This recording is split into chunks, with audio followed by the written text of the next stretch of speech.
Introdução à Carta aos Hebreus. A Carta aos Hebreus é chamada de o Quinto Evangelho. Os 4 evangelhos relatam o que Cristo fez na terra. Hebreus registra o que Cristo continua fazendo no céu. David Peterson diz que Hebreus é uma mina de ouro para aqueles que desejam cavá-la.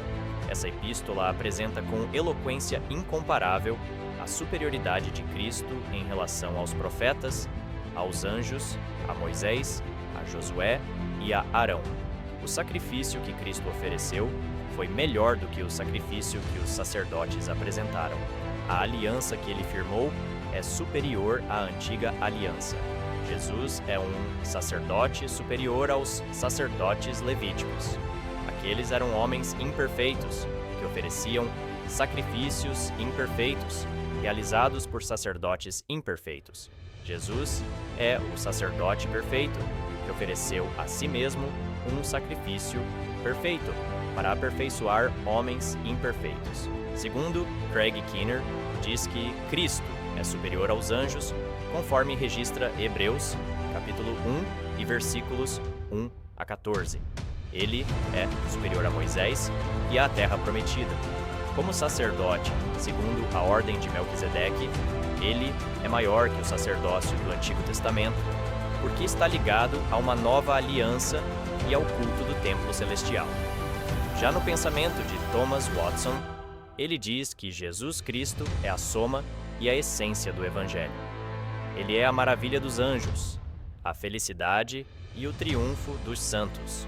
O nome de Cristo é doce, é música aos ouvidos, mel na boca, calor no coração. Destacamos a seguir alguns pontos importantes para o nosso estudo. O autor da carta. Diferentemente das demais epístolas do Novo Testamento, Hebreus não apresenta em seu preâmbulo o nome do autor, nem mesmo os destinatários.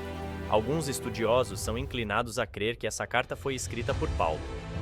Outros pensam que foi Lucas o seu autor. Há aqueles que defendem que foi Barnabé quem a escreveu, e outros ainda alegam que foi Apolo. Essas opiniões, entretanto, carecem de confirmação.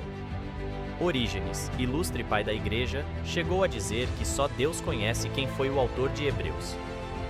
Em Hebreus capítulo 2 e versículo 3, o escritor indica que ele e os leitores dessa carta pertencem à segunda geração de seguidores de Cristo, ou seja, eles não tinham ouvido o evangelho do próprio Jesus.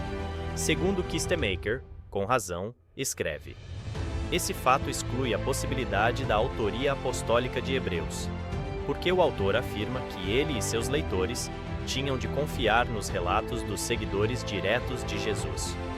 Estamos de acordo, portanto, à luz desse fato, que, não obstante haja muitas semelhanças com as cartas paulinas, dificilmente o apóstolo Paulo teria sido o autor dessa epístola.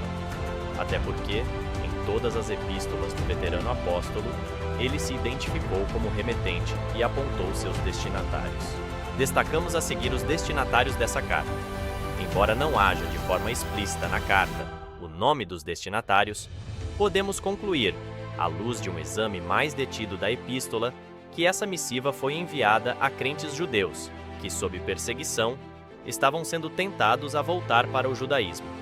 Através dessa carta, o autor encorajou os crentes a se firmarem na fé, em vez de retrocederem na fé.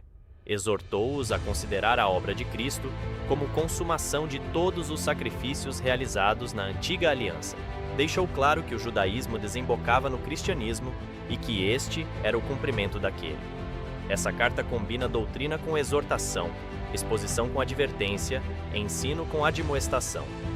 Por causa da severa perseguição aos cristãos, os crentes estavam sendo tentados a voltar para o judaísmo, virando as costas para a fé que haviam abraçado.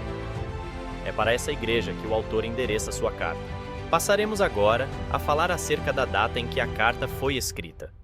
Essa informação também não é oferecida com precisão, mas podemos inferir, com certa garantia, que a carta foi escrita antes do ano 95 d.C., pois Clemente de Roma, em 95 d.C., faz referência a essa epístola.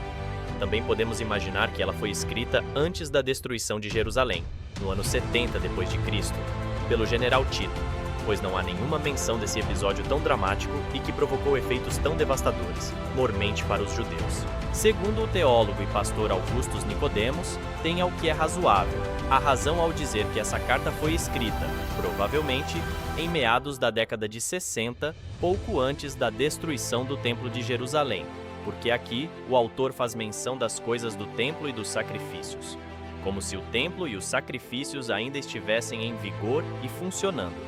Portanto, a data deve ser anterior à destruição, que aconteceu em 70 depois de Cristo.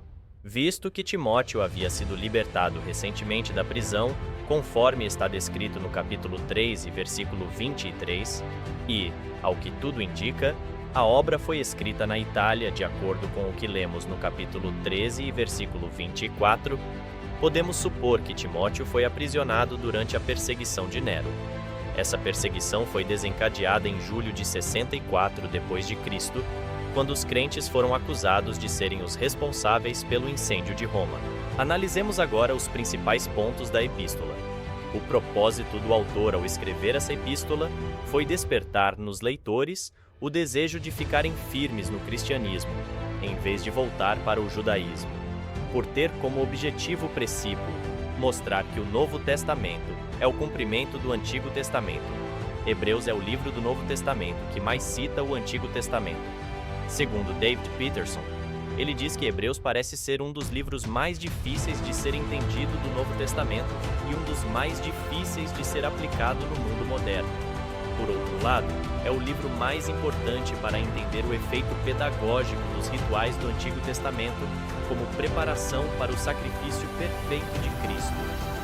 Por causa de sua forte ênfase apologética, Craig Keener diz que essa carta se assemelha mais a um tratado que a uma carta normal, com exceção das saudações finais. Warren Wiersbe trata a carta de Hebreus como um livro de estimativas, exortação, exame, expectativa e exaltação. Vamos dar uma olhada nessas 5 áreas destacadas por Wiersbe. Em primeiro lugar, Hebreus é um livro de estimativas. O verbete superior é usado vezes nessa carta. Cristo é superior a todos os profetas, anjos, a Moisés, a Josué e a Arão. Ele trouxe uma esperança superior, pois é o mediador de uma superior aliança instituída com base em superiores promessas. Segundo Turnbull, nessa mesma linha de pensamento, tratando da superioridade do cristianismo sobre o judaísmo, elenca 8 razões para provar sua tese. Primeiro, Jesus é melhor que os profetas. Em segundo lugar, Jesus é melhor que os anjos. Terceiro, Jesus é melhor que Moisés e Josué. Quarto, Jesus é melhor que Arão. Quinto, Jesus é ministro de um melhor concerto. Sexto, Jesus presta um melhor serviço. Sétimo, Jesus oferece um melhor sacrifício. Oitavo, Jesus proporciona um motivo melhor de fé. Foi um prazer compartilhar este vídeo com vocês e espero que tenham gostado. Se você quer continuar recebendo mais conteúdos instigantes como este, não deixe de se inscrever em nosso canal e ativar o sininho. Assim, você não perde nenhuma novidade. Grato pela sua atenção e até a próxima!